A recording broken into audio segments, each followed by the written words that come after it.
আল্লাহর কসম লাগে কথাগুলো শুনে যাবেন। দুনিয়াতে থাকা অবস্থায় যারা আখিরাতের বাজার করলো না, সওদা করলো না, পরকালে তাদের কি উপায় হবে সেই চিন্তা যারা করলো না, তাদের মতো হতভাগ্যই দুনিয়াতে আর কেউ নেই।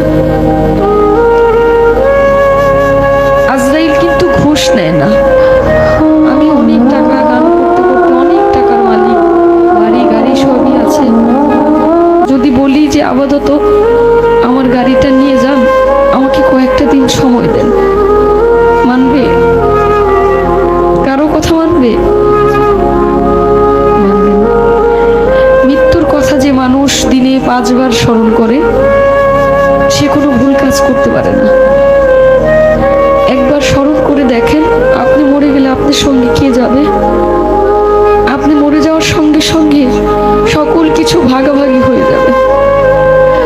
আপনি মরার সঙ্গে সঙ্গে আপনার ব্যাংকে কি আছে সেটা নিয়ে আপনার সন্তান, আত্মীয় স্বজন সবাই একটা হইচই লাগাই দিবে, কিন্তু আপনি যে কোথায় যাবেন সেই চিন্তাটা কেউ করবে না। মৃত্যুর কথা যখন স্মরণ হয়, নিজের কাছে খুব অপরাধী মনে হয় যে আজরাইলের সামনে কি জবাব দেব, কি বলবো সেদিন, কি বলার আছে আমার। কিন্তু মালিকের কাছে একটাই চাওয়া, আমার নবী করিম সাল্লাল্লাহু আলাইহি ওয়াসাল্লামের কালেমা যেন আমার এই জবানে জারি হয়, আমি যেন মৃত্যুর সময় বলতে পারি কালেমায়ে তাইয়্যিবা লা ইলাহা ইল্লাল্লাহু মুহাম্মাদুর রাসূলুল্লাহ সাল্লাল্লাহু